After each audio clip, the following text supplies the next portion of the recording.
कर्णाटकर बेंगलुरु ठारे आयोजित our vote our rights our fights जनसभा भोट चोरी को नहीं राहुल गांधी गर्जी उठिले।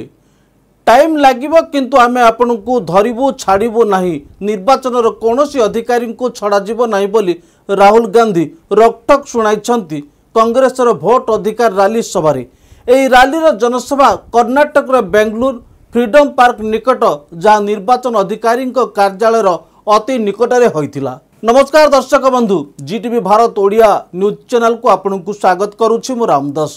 चैनल को सब्सक्राइब करनथिले सब्सक्राइब करंतु, वीडियोटी को शेष जाय देखंतु, अधिक रु अधिक शेयर करंतु, आवश्यक स्थले कमेंट करि सचेतन करंतु। शुणंतु राहुल गांधी भाषण एवं बुझिबा को चेष्टा करंतु। राहुल गांधी हिंदी भाषा रे भाषण देइथिबा बेले अनुवादक कन्नड़ भाषा रे अनुवाद करिसंती। सेथि मध्य आमे किछि अंश को ओडिया रे अनुवाद करिछु जहा लोकन को बुझिबारे सुविधा हेबो। राहुल गांधी एही आरोप को ठीक रे बुझंतु, सत्यता थिले शामिल होय आवाज उठांतु। गत लोकसभा साधारण निर्वाचन बेले आमे संविधान को रक्षा करबा को चेष्टा करिथिलु।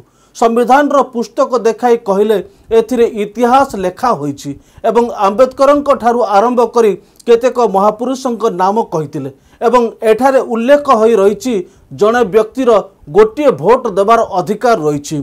ये जो किताब है इसमें भारत की हजारों साल की विचारधारा है। ಈ ಒಂದು ಪವಿತ್ರವಾದಂತ ಪುಸ್ತಕ ಏನಿದೆ, ಈ ಪವಿತ್ರವಾದಂತ ಗ್ರಂಥದಲ್ಲಿ ಭಾರತ ದೇಶದ ಸಾವಿರಾರು ವರ್ಷಗಳ ಇತಿಹಾಸ ಅಡಗಿದೆ। इसमें महात्मा गांधी, अंबेडकर जी, जवाहरलाल नेहरू, सरदार पटेल की आवाज गूंजती है। ಈ ಒಂದು ಪವಿತ್ರವಾದ ಗ್ರಂಥದಲ್ಲಿ ಮಹಾತ್ಮ ಗಾಂಧೀಜಿ ಅವರು, ಬಾಬಾ ಸಾಹೇಬ್ ಅಂಬೇಡ್ಕರ್ ಅವರು, ಜವಾಹರ್ಲಾಲ್ ನೆಹರೂಜಿ ಅವರು, ಸರ್ದಾರ್ ವಲ್ಲಭಭಾಯಿ ಪಟೇಲ್ ಅವರ ಧ್ವನಿ ಇದರಲ್ಲಿ ನಮಗೆ ಕೇಳಿ ಬರ್ತಾ ಇದೆ। मगर इस किताब में बसवना जी, नारायण गुरु, फूले जी, इनकी भी आवाज गूंजती है। ಹಾಗೇನೆ ಈ ಒಂದು ಗ್ರಂಥದಲ್ಲಿ ಬಸವಣ್ಣ ಅವರ ಧ್ವನಿ, ಫುಲೆ ಅವರ ಧ್ವನಿ, ಎಲ್ಲರ ಧ್ವನಿ ಕೂಡ ಕೇಳಿ ಬರ್ತಾ ಇದೆ।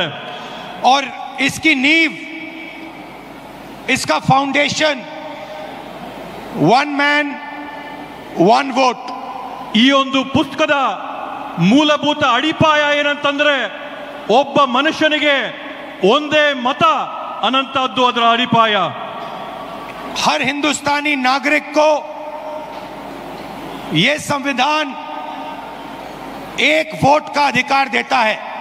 ಪ್ರತಿಯೊಬ್ಬ ಭಾರತೀಯ ಪ್ರಜೆಗೂ ಕೂಡ ಈ ಸಂವಿಧಾನ ಪುಸ್ತಕದ ಮುಖಾಂತರವಾಗಿ ಒಂದೇ ಒಂದು ಮತದ ಹಕ್ಕು ಎಲ್ಲರಿಗೂ ಕೂಡ ಕೊಡುವಂತದ್ದು। पिछले चुनाव में बीजेपी ने कहा, मोदी जी ने, इनके नेताओं ने इस पर आक्रमण किया। ಕಳೆದ ಚುನಾವಣೆಯಲ್ಲಿ ಬಿಜೆಪಿಯ ಮುಖಂಡರುಗಳು, ನರೇಂದ್ರ ಮೋದಿಜಿ ಅವರು, ಅವರ ಪಕ್ಷದ ಕಾರ್ಯಕರ್ತರು ಈ ಒಂದು ಪವಿತ್ರವಾದಂತಹ ಗ್ರಂಥದ ಮೇಲೆ ಬೇರೆ ಬೇರೆ ರೀತಿಯಾದಂತಹ ಪ್ರಹಾರಗಳನ್ನ ಮಾಡಿದ್ದಾರೆ। हिंदुस्तान की संस्थाओं को खत्म करके इस पर आक्रमण किया। ಭಾರತ ದೇಶದ ವಿವಿಧವಾದಂತಹ ಸಂಸ್ಥೆಗಳನ್ನ ಅದರ ಮೇಲೆ ಪ್ರಹಾರ ಮಾಡಿ ಈ ಒಂದು ಸಂವಿಧಾನನ ಮುಗಿಸಂತ ಷಡ್ಯಂತ್ರ ಪ್ರಯತ್ನ ಮಾಡಿದ್ರು। पिछले चुनाव में हमारे सामने एक सवाल उठा। ಕಳೆದ ಚುನಾವಣೆಯಲ್ಲಿ ನಮ್ಮೆಲ್ಲರ ಮುಂದೆ ಒಂದು ಪ್ರಶ್ನೆ ಉದ್ಭವಿಸಿತು। लोकसभा का चुनाव हुआ, उसके बाद महाराष्ट्र का चुनाव होता है। ಲೋಕಸಭೆಯ ಒಂದು ಚುನಾವಣೆ ಆಯಿತು, ಆ ಲೋಕಸಭೆಯ ಚುನಾವಣೆಯ ಬೆನ್ನಲ್ಲೇನೆ ಮಹಾರಾಷ್ಟ್ರ ರಾಜ್ಯದಲ್ಲಿ ಅಲ್ಲಿನ ವಿಧಾನಸಭೆಯ ಚುನಾವಣೆ ಆಯಿತು। लोकसभा में हमारा गठबंधन महाराष्ट्र के चुनाव को जीतता है। ಮಹಾರಾಷ್ಟ್ರದ ಲೋಕಸಭೆಯ ಚುನಾವಣೆಯಲ್ಲಿ ನಮ್ಮ ಇಂಡಿಯಾ ಮೈತ್ರಿಕೂಟ ಅಲ್ಲಿರ್ತಕ್ಕಂಥ ಚುನಾವಣೆಯಲ್ಲಿ ಜಯನ ಸಾಧಿಸುತ್ತೆ। और फिर 4 महीने बाद बीजेपी महाराष्ट्र में विधानसभा जीतती है। ಅದಾದ ನಂತರ ಕೇವಲ 4 ತಿಂಗಳೊಳಗೆ ಬಿಜೆಪಿಯಲ್ಲಿ ವಿಧಾನಸಭೆಯ ಚುನಾವಣೆಯಲ್ಲಿ ಗೆಲುವನ್ನ ಸಾಧಿಸುತ್ತೆ। आश्चर्यजनक नतीजा था। ಇವತ್ತು ಅದರ ಪರಿಣಾಮ ಏನಾಗಿದೆ? हिंदुस्तान समस्त नागरिकों को गोटे भोट देवार अधिकार देइछि संविधान। गत साधारण निर्वाचन में मोदी एवं तांको नेता माने संविधान उपरे आक्रमण करथिले। गत निर्वाचन बेले आम मनरे एक प्रश्न उठिथिला एवं लोकसभा निर्वाचन हैला तापरे महाराष्ट्र निर्वाचन होइतिला। लोकसभा निर्वाचन रे आम गठबंधन निर्वाचन जीतिथिला किंतु यार 4 मास परे बीजेपी महाराष्ट्र विधानसभा जीतिछि एवं आश्चर्यजनक फलाफल रही। हमने पता लगाया तो पता लगा कि 1 करोड़ नए वोटरों ने वोट किया विधानसभा में। ಇವತ್ತು ನಾವು ಆ ಒಂದು ಫಲಿತಾಂಶದಲ್ಲಿ ಪತ್ತೆ ಹಚ್ಚಿದ್ದೇನಂತಂದ್ರೆ ವಿಧಾನಸಭೆಯ ಚುನಾವಣೆಯಲ್ಲಿ ಹೊಸದಾಗಿ 1 ಕೋಟಿ ಜನ मतदान ಮಾಡಿದ್ದಾರೆ ಅಂತ ಹೇಳಿ। 1 करोड़ नए लोग जिन्होंने लोकसभा में अपना वोट नहीं डाला था, जादू से ये विधानसभा में वोट डालने निकल आए। 1 ಕೋಟಿ ಜನ ಲೋಕಸಭೆಯ ಚುನಾವಣೆಯಲ್ಲಿ ಯಾರು ಮತ ಹಾಕಿರಲಿಲ್ವೋ ಆ ಜನ 1 ಕೋಟಿ ಜನ ಹೊಸದಾಗಿ ಮಹಾರಾಷ್ಟ್ರದಲ್ಲಿ ನಡೆದಂತ ವಿಧಾನ ಪರಿಷತ್ತಿನ ಚುನಾವಣೆಯಲ್ಲಿ मतदान ಮಾಡಿರತಕ್ಕಂತದ್ದನ್ನ ನಾವು ಗಮನಿಸಿದ್ದೇವೆ। और जहां भी ये नए वोटर आए वहां पर बीजेपी चुनाव जीती। ಅದರ ನೇರವಾದಂತ ಪ್ರತಿಫಲ ಏನಾಗುತ್ತಂತಂದ್ರೆ ಆ ಚುನಾವಣೆಯಲ್ಲಿ ಬಿಜೆಪಿ ಪಕ್ಷ ಜಯನ ಸಾಧಿಸುತ್ತೆ। हमारे गठबंधन के वोट कम नहीं हुए। ನಮ್ಮ ಒಂದು ಮೈತ್ರಿಯ ಫಲಿತಾಂಶದಲ್ಲಿ ನಮ್ಮ ಮತಗಳ ಸಂಖ್ಯೆಯಲ್ಲಿ ಯಾವುದೇ ಒಂದು ಚೂರು ಕೂಡ ಕಡಿಮೆ ಆಗಿಲ್ಲ। जितने हमें लोकसभा में मिले उतने ही हमें विधानसभा में मिले। ನಮಗೆ ಲೋಕಸಭೆಯ ಚುನಾವಣೆಯಲ್ಲಿ ಎಷ್ಟು ಮತಗಳು ನಮಗೆ ಸಿಕ್ಕಿತ್ತೋ ವಿಧಾನಸಭೆಯ ಚುನಾವಣೆಯಲ್ಲಿ ಕೂಡ ನಮಗೆ ಅಷ್ಟೇ ಮತ ಸಿಕ್ತು। और सारे के सारे जो वोटर बढ़ाए गए वो बीजेपी के खाते में गए। ಆದ್ರೆ ಹೊಸದಾಗಿ ಏನು ಮತಗಳನ್ನ ಪಟ್ಟಿಗೆ ಸೇರಿಸಿದ್ರೋ ಆ ಎಲ್ಲಾ ಮತಗಳು ಕೂಡ ಬಿಜೆಪಿ ಪಕ್ಷದ ತೆಕ್ಕೆಗೆ। आमे अनुसंधान कलु। अनुसंधान जना पड़ा जे विधानसभा निर्वाचन बेले 1 कोटी नुआ भोटर विधानसभा निर्वाचन बेले भोटदान करिसंती। 1 कोटी भोटर जो माने लोकसभा निर्वाचन बेले भोट दे नथिले जादुरे एमाने विधानसभा निर्वाचन बेले भोट देवाकू आसीगले बोली आरोप करिसंती राहुल गांधी। जोठारे नुआ भोटर आसिले सेठारे बीजेपी निर्वाचन जीतिछि। इंडिया गठबंधन रो भोट कम होई नाही। जेते भोट आमको लोकसभा निर्वाचन रे मिलिथिला सेतिकी भोट विधानसभा निर्वाचन रे मिलिछि। जो भोट बड़ा जाइछि सेही भोट गुड़िक बीजेपी को जाइछि। सेही दिन आमे निष्पत्ति नेलु किछि ना किछि गड़बड़ होइछि। कर्णाटक रे आमर जो पोलिंग थिला सेथिरु 15 रु 16 आसन रे जितिबार थिला एवं 16टी सीट रे आगे थिलु किंतु आमे जितिलु 9टी आसन रे। सेबेठारु प्रश्न करिवार आरंभ करि देइथिलु। निर्वाचन आयोग को भोटर डिजिटल सॉफ्ट कॉपी व वीडियोग्राफी मागिथिलु किंतु देले नाही। कहीं देले नाही से नहीं जनता पक्षरु प्रश्नवाची हेबा दरकार। परे कानून बदलाई देले एवं कहिले 45 दिन पर वीडियोग्राफी को नष्ट बा डिलीट कर दिया जाइछि। गोटे लोकसभा रे आमे आमर तदंत आरंभ करिथिलु। बेंगलोर सेंट्रल लोकसभार गोटे विधानसभा महादेवपुर को बाछिथिलु जहाँ गतकाली 7 तारिख दिन एक प्रेस कॉन्फ्रेंस जरिया 100% सत्य घटना को प्रदर्शित करिथिलु। उक्त विधानसभा 1,250,000 भोट चोरी करिसंती। एपरिकी 6टी भोट उस दिन हमने डिसाइड किया कि कुछ ना कुछ दाल में काला है। ಆವತ್ತು ನಾವು ತೀರ್ಮಾನ ಮಾಡಿದ್ವಿ ಈ ಒಂದು ಚುನಾವಣೆಯ ಪ್ರಕ್ರಿಯೆಯಲ್ಲಿ ಏನೋ ಒಂದು ಸಂದೇಹಾಸ್ಪದವಾದಂತ ವಿಷಯ ಇದೆ ಅಂತ ಹೇಳಿ। कर्नाटक में हमारी जो सर्वेस थी, हमारी जो पोलिंग थी, हमें 15 या 16 सीट दे रही थी।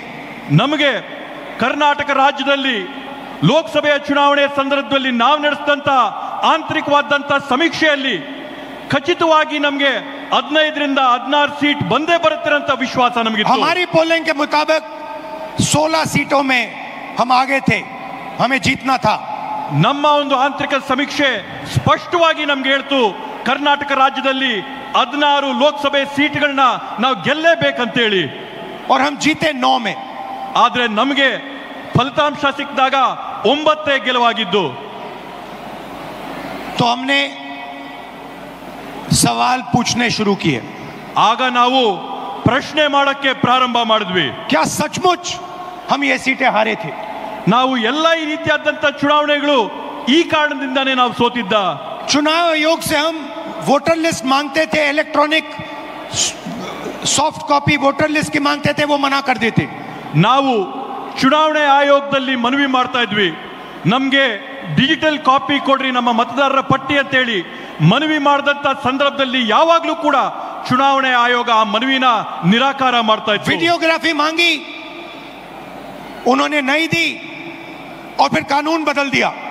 ಅಂಕಿಯ ಮತದಾರರ ಪಟ್ಟಿನ ನಾವು ಮನವಿ ಮಾಡಿದ್ರೆ ಅದನ್ನ ನಿರಾಕಾರ ಮಾಡಿ ಅದನ್ನ ಬದಲಾಯಿಸಿಬಿಟ್ಟಿದ್ದಾರೆ. और फिर कहा कि 45 दिन के अंदर 45 दिन के बाद वीडियोग्राफी को रद्द खत्म कर देना चाहिए, डिस्ट्रॉय कर देना चाहिए. ಅದ್ರ ಜೊತೆಗೆ ಹೊಸ ಆದೇಶನ ಹೊರಡಿಸಿ ಚುನಾವಣಾ ಮತಗಟ್ಟೆಗಳಲ್ಲಿ ರೆಕಾರ್ಡಿಂಗ್ ಆದಂತ ವಿಡಿಯೋನ 45 ದಿನದ ಒಳಗಡೆ ಹಳಸಂತ ಕುತಂತ್ರನ ಮಾಡಿದ್ದಾರೆ. गोटे भोट 5 प्रकार चोरी करिसंती, जहाँ डुप्लिकेट भोटर 4 ରୁ 5 पोलिंग बूथ रे भोटदान करिसंती. एमिति 12,000 भोटर्स रहिसंती. फेक एवं इनवैलिड एड्रेस अर्थात 0 नंबर एड्रेस रही एभली 40,000 भोटर्स रहिसंती. बल्क भोटर अर्थात गोटे बेडरूम रे 40 ରୁ 50 लोक रहउछंती, जहाँ आमर तदंत टीम सेठाकू जाइथिले सेठारे सेभली केही रहउनथिबा जणा पड़िथिला. तो एक लोकसभा में हमने अपनी एनालिसिस शुरू की. ಆದ್ರಿಂದ ನಾವು ಒಂದು ಲೋಕಸಭಾ ಕ್ಷೇತ್ರದಿಂದ ನಮ್ಮ ವಿಶ್ಲೇಷಣೆನ ನಾವು ಪ್ರಾರಂಭ ಮಾಡಿದ್ವಿ. बेंगलोर सेंट्रल की लोकसभा और उसमें हमने एक विधानसभा चुनी, महादेवापुरा.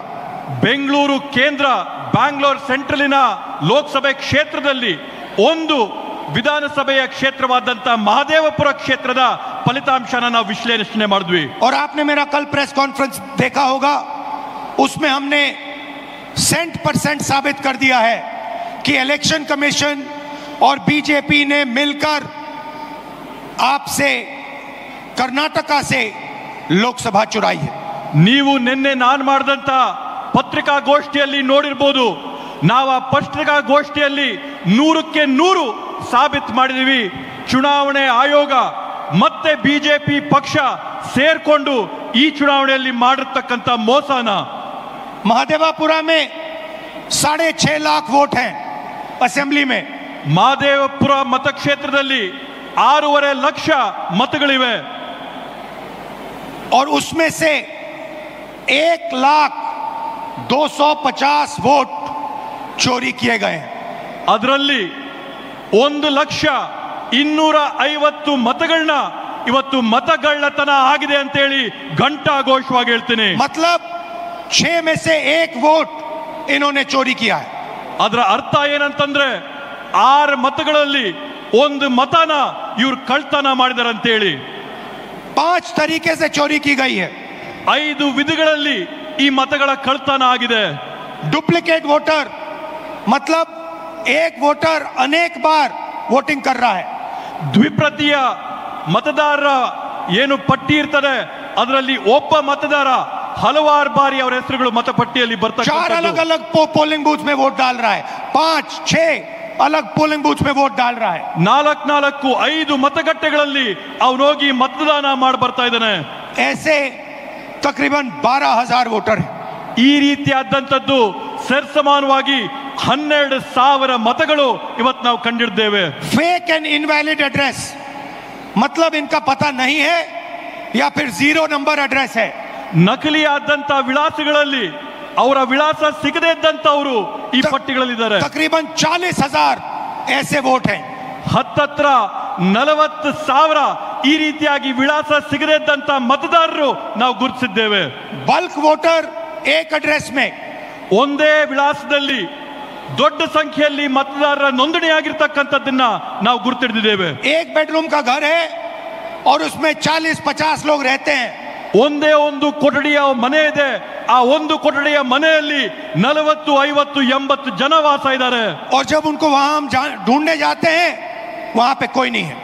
ಅಲ್ಲಿ ನಾವು ನಮ್ಮ ಜನನ ಕಳಿಸಿದಂತ ಸಂದರ್ಭದಲ್ಲಿ, ಅಲ್ಲಿ ನಾವು ಪರೀಕ್ಷೆ ಮಾಡಿದಂತ ಸಂದರ್ಭದಲ್ಲಿ ಅಲ್ಲಿ ನಮ್ಗೆ ಯಾರು ಕೂಡ ಸಿಗ್ಲಿಲ್ಲ. इनवैलिड भोटर फॉर्म 6 नुआ भोटर पाई निमंते उद्दिष्ट यहाको छेड़छाड़ करिसंती, जहाँ 34,000 भोटर रहिसंती, जार बयस 70 ऊर्ध्व रही. डुप्लिकेटर भोटर थरे गोटे राज्य कर्नाटक पर उत्तर प्रदेश पर महाराष्ट्र एवं अन्यान्य राज्य रे भोट देवार अधिकार रही से भोटर नाम सामना को आसीछि। सूचना आयोग मते शपथ नेवाई कही मु पार्लियामेंट आगरे शपथ नहीं। यही डाटा को नहीं हिंदुस्तान जनता प्रश्न करुछंती किंतु निर्वाचन आयुक्तर वेबसाइट को बंद कर दिया जाइछि। हिंदुस्तान रो गरीब जनता ऊपर आक्रमण करिछंती निर्वाचन कमिशनर। समय लागिबो किंतु आमे आपन को गोटी गोटी करी धरिबु, काहा को छाड़िबु नहीं। मो कथा मने रखिथाओ, आपण संविधान उपरे आक्रमण कले आमे आपण को आक्रमण करिबु बोली रोकठोक कहिथिले। मने रखंतु नरेंद्र मोदी 25टी आसनरु प्रधानमंत्री होइछंती। जदि आमको इलेक्ट्रॉनिक डाटा मिल जाए तबे आमे प्रमाण करिदेबु भारतर प्रधानमंत्री भोट चोरी करी प्रधानमंत्री होइछंती। कर्नाटक रे जो डाटा बाहर करा जायछि सेथिरु जणा पड़िछि ता एक क्राइम करिछंती निर्वाचन आयोग। उक्त डाटा बाहर करने को आमको 6 मास लगी। दिने ना दिने विपक्ष को सामना करने को पड़ो। बीजेपी हिंदुस्तानी विरोधी गरीबों हत्याकारी बोली राहुल गांधी कर्नाटक बेंगलोर जनसभा कहते। निर्वाचन कमिशनर इलेक्टोरल डाटा आमको देवाकू पड़ो, जदि न दियंती तबे क्राइम को लुचाउछंती बोली अभियोग करिछंती राहुल गांधी। डुप्लीकेट वोटर्स में एक व्यक्ति कर्नाटक में वोट देता है, उसके बाद उत्तर प्रदेश में वोट देता है। ನಕಲಿ ಮತದಾರರ ಪಟ್ಟಿಯಲ್ಲಿ ನಾವು ನೋಡಿದೀವಿ, ನಕಲು ಮಾಡಿಕೊಂಡು ಒಬ್ಬೇ ಮತದಾರನು ಕರ್ನಾಟಕ ರಾಜ್ಯದಲ್ಲಿ ಮತ ಹಾಕ್ತಾನೆ, ಮಹಾರಾಷ್ಟ್ರದಲ್ಲಿ ಮತ ಹಾಕ್ತಾನೆ, यूपी राज्यದಲ್ಲಿ ಮತ ಹಾಕ್ತಾನೆ। वोट देने का अधिकार उसको बेंगलोर में है, लखनऊ में है, वाराणसी में है, अलग अलग जगह देश में ये लोग वोट डालने के लिए ऑथराइज्ड है। मतदान ಮಾಡಂತ ಹಕ್ಕು ಈ ವ್ಯಕ್ತಿಗೆ ಬೆಂಗಳೂರಿನಲ್ಲಿದೆ, ಲಖನೌನಲ್ಲಿದೆ, ವಾರಣಾಸಿನಲ್ಲಿದೆ। ಈ ದೇಶದ ವಿವಿಧ ವಿವಿಧ ಭಾಗಗಳಲ್ಲಿ मतदान ಮಾಡಂತ ಹಕ್ಕನ್ನ ಈ ವ್ಯಕ್ತಿಗೆ ಕೊಟ್ಟಿದ್ದಾರೆ। मुझसे इलेक्शन कमीशन एफिडेविट मांगता है। ನನ್ನತ್ರಿಂದ ಇವತ್ತು ಚುನಾವಣೆ ಆಯೋಗ ಪ್ರಮಾಣ ಪತ್ರ ಕೇಳ್ತಾ ಇದ್ದಾರೆ। मुझसे कहता है कि मुझे ओथ लेना है। ಅವ್ರು ನನಗೆ ಕೇಳ್ತಾ ಇದ್ದಾರೆ, ನಿಮ್ಮ ಮುಂದೆ ಬಂದು ಪ್ರಮಾಣ ಮಾಡಿ ಅಂತ ಹೇಳಿ। मैंने पार्लियामेंट के सामने, पार्लियामेंट के अंदर ओथ लिया है। ನಾನು इस संविधान के सामने ओथ लिया है, इस पर हाथ डाल के वोट लिया है, इस पे हाथ डालकर ओथ लिया है। ನಾನು ಸಂಸತ್ ಭವನದಲ್ಲಿ ಪ್ರತಿಜ್ಞೆ ಮಾಡಿದ್ದೀನಿ, ಸಂಸತ್ನಲ್ಲಿ ಪ್ರತಿಜ್ಞೆ ಮಾಡಿದ್ದೀನಿ, ಈ ಸಂವಿಧಾನದ ಮೇಲೆ ನಾನು ಪ್ರತಿಜ್ಞೆ ಮಾಡಿದ್ದೀನಿ, ನಾನು ನುಡಿಯಂತದ್ದೆಲ್ಲ ಸತ್ಯ ಅಂತ ಪ್ರತಿಜ್ಞೆ ಮಾಡಿದ್ದೇನೆ। और आज जब हिंदुस्तान की जनता हमारे डेटा को लेकर इलेक्शन कमीशन के वेबसाइट पर सवाल पूछ रही है, तो इलेक्शन कमीशन ने अपना वेबसाइट बंद कर दिया। ಇವತ್ತು ನಮ್ಮ ದೇಶದ ಪ್ರಜೆಗಳು ನಮ್ಮ ಒಂದು ಪತ್ರಿಕಾಗೋಷ್ಠಿ ನೋಡಿದ ನಂತರ ಚುನಾವಣೆ ಆಯೋಗದ ವೆಬ್ಸೈಟ್ ಅಲ್ಲಿ ಪ್ರಶ್ನೆ ಮಾಡಕ್ಕೆ ಪ್ರಯತ್ನ ಮಾಡಿದ್ರೆ ಚುನಾವಣೆ ಆಯೋಗದ ವೆಬ್ಸೈಟ್ मध्य प्रदेश, राजस्थान, बिहार के वेबसाइट बंद कर दिए हैं। ಇವತ್ತು ಬೇರೆ ಬೇರೆ ರಾಜ್ಯಗಳ ವೆಬ್ಸೈಟ್, ಚುನಾವಣೆ ವೆಬ್ಸೈಟ್, ಬಿಹಾರದ ಚುನಾವಣೆ ವೆಬ್ಸೈಟ್ ನ ಇವತ್ತು ಬಂದ್ ಮಾಡಿದ್ದಾರೆ। क्योंकि वो जानते हैं कि अगर हिंदुस्तान की जनता ने इसी डेटा को लेकर सवाल पूछना शुरू कर दिया तो उनका पूरा ढांचा कोलैप्स कर जाएगा।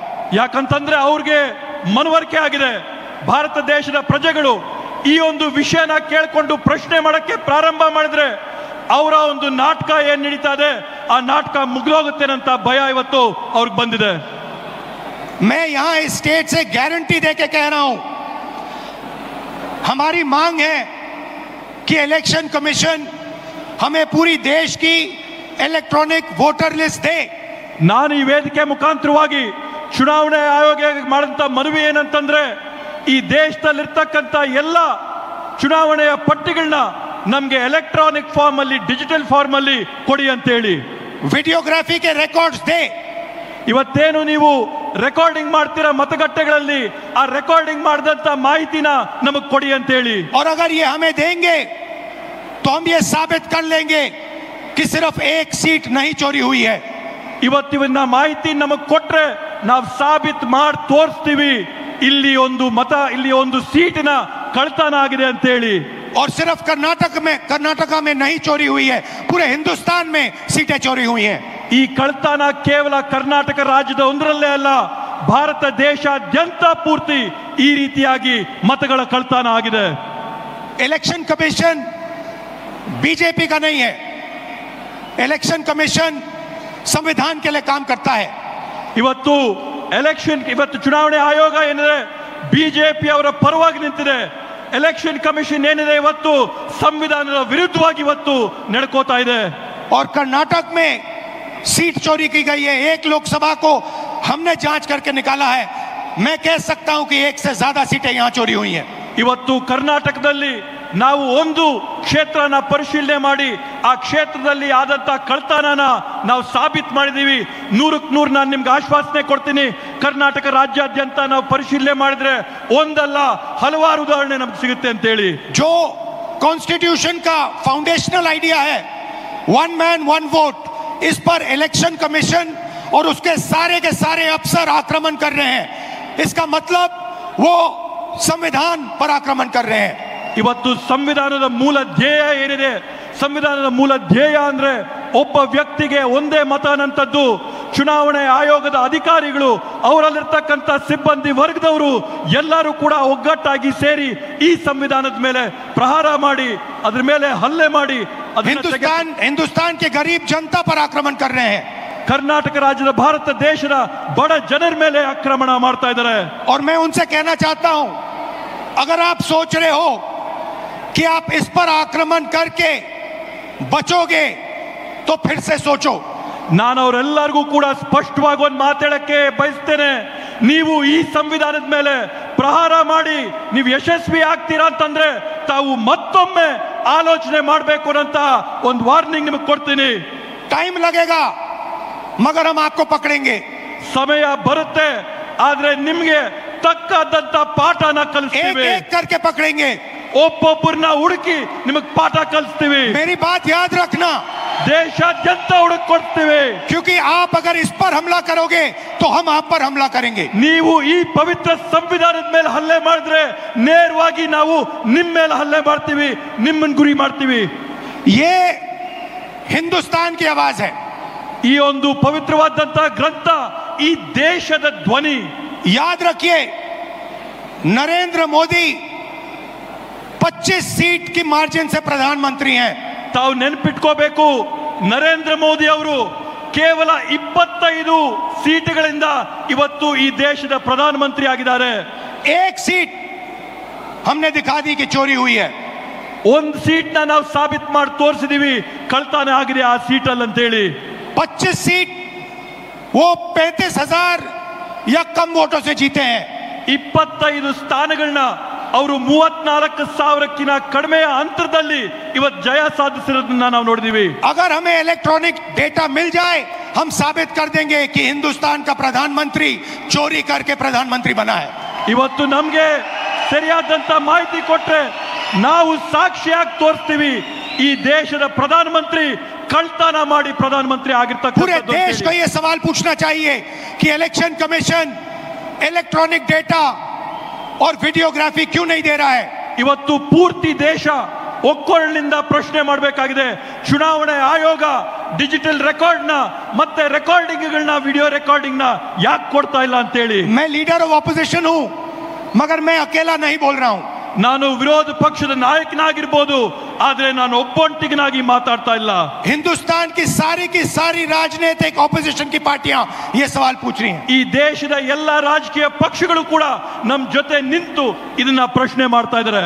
और इलेक्शन कमीशन को एकदम ये डेटा हमारे हवाले कर देना चाहिए। ಚುನಾವಣಾ ಆಯೋಗ ಈ ಕೂಡಲೇನೆ ಈ ಎಲ್ಲಾ ಮಾಹಿತಿಗಳನ್ನ ಬಹಿರಂಗ ಪಡಿಸಬೇಕು ಅಂತ ಹೇಳ್ತೇನೆ. कर्नाटक में जो हमने डेटा निकाला है वो एक क्राइम का एविडेंस है।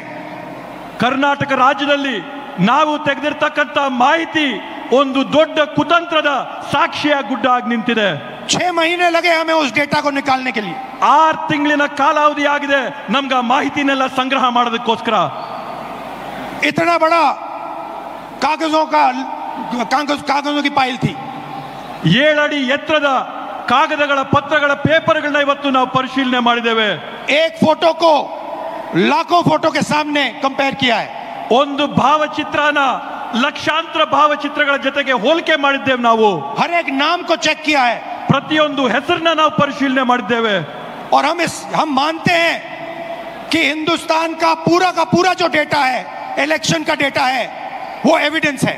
ಇವತ್ತು ನಾವು ಹೇಳ್ತೀವಿ ಭಾರತ ದೇಶದಲ್ಲಿ ನಡೆದಿರ್ತಕ್ಕಂಥ ಚುನಾವಣೆಗಳಲ್ಲಿ ಇರ್ತಕ್ಕಂಥ ಮತಪಟ್ಟಿಗಳು ಇದಕ್ಕೆ ಸಾಕ್ಷಿಯಾಗಿವೆ ಪ್ರತಿಯೊಂದು ಈ ಮತಗಳ और अगर उसको किसी ने डिस्ट्रॉय किया तो वो एविडेंस को डिस्ट्रॉय कर रहा है। ಇವತ್ತು ನಾವು ಯಾರನ್ನೇ ಪ್ರಶ್ನೆ ಮಾಡಿದ್ರು ಕೂಡ ಅವರು ಈ ಸಾಕ್ಷಿನ ನಾಶ ಮಾಡಂತ ಕುತಂತ್ರದಲ್ಲಿದ್ದಾರೆ और उस क्राइम को आगे बढ़ा रहा है। ಈ ರೀತಿಯಾದಂತಹ ಕುತಂತ್ರನ ಈ ತಪ್ಪುಗಳನ್ನ ಅವರು ಮುಂದುವರಿಸ್ತಾನೆ ಹೋಗ್ತಾ ಇದ್ದಾರೆ।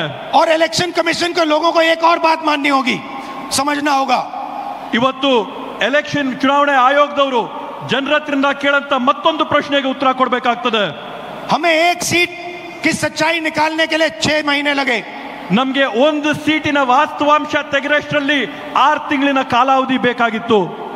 मगर अगर आपने हमें डेटा नहीं दिया तो हम ये काम एक नहीं 10, 15, 20, 25 सीटें में भी कर सकते हैं।